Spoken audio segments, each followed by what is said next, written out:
shoot a three-pointer, go to jail. If Turkey's spoiled sport president gets his way, he will soon be locking up Enes Kanter, a Turkish-American star center for the New York Knicks.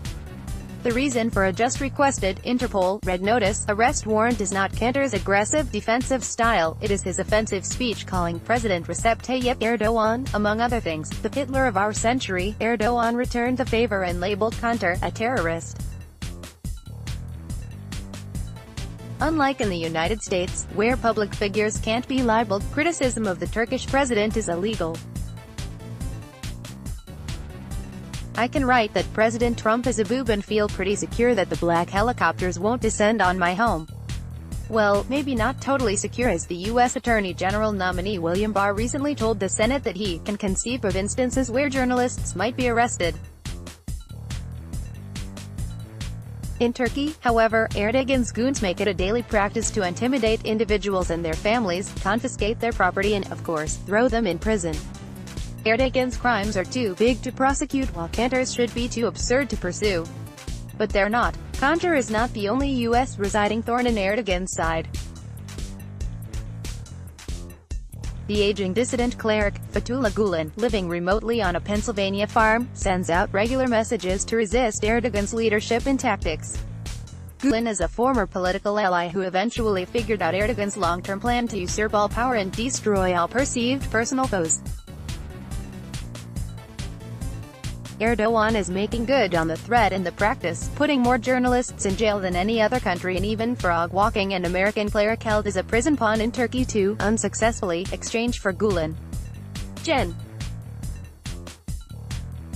Michael Flynn, President Trump's short-lived national security advisor, was aiding and abetting this process for a long time, even helping plan a Gulen kidnapping and rendition from the United States.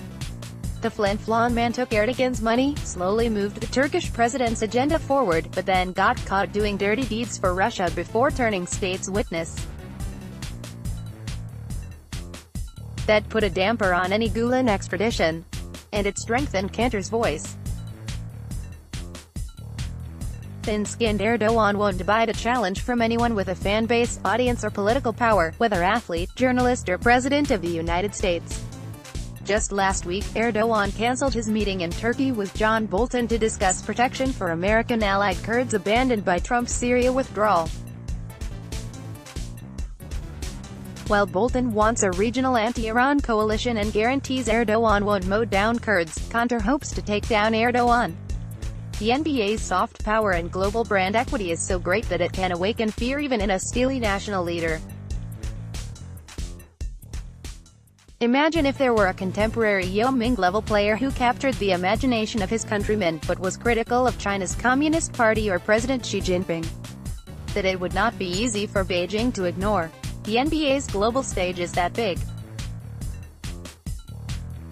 International players usually stay away from politics, however, their celebrity instead being used as a point of national pride or for philanthropic deeds.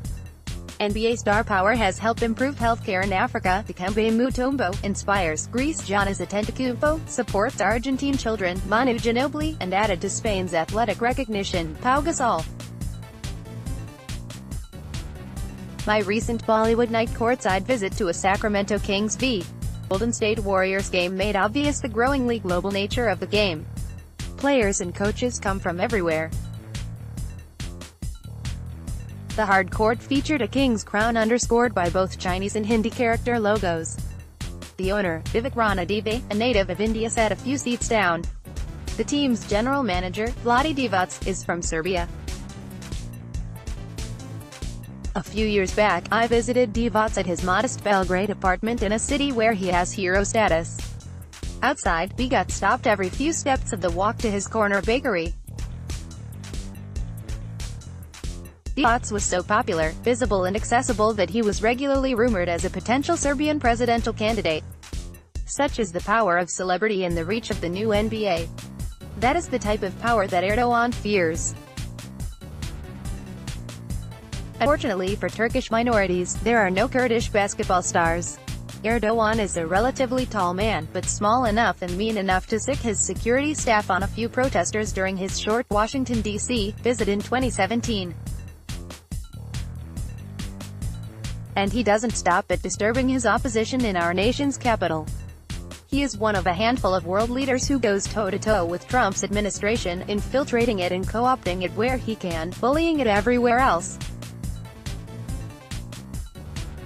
Gulen, once an Erdogan ally, is getting old, and his political movement is hobbled back in Turkey. But someone will be his successor, and Kanter can certainly be his high-profile anti-Erdogan messenger. It appears that Erdogan has already made that calculation. Which is why Kanter won't travel for the Wizards game to London, a city where foreign autocrats have proven they can brazenly poison dissidents. Kanter believes he is targeted for assassination. "I think I can get killed there," he has said. If he survives the threats and the season, and even as Senator Marco Rubio desired trade to the Miami Heat, Kanter will continue to be outspoken and slam dunk on Erdogan. Marcos Kounalakis is a McClatchy foreign affairs columnist and visiting fellow at the Hoover Institution.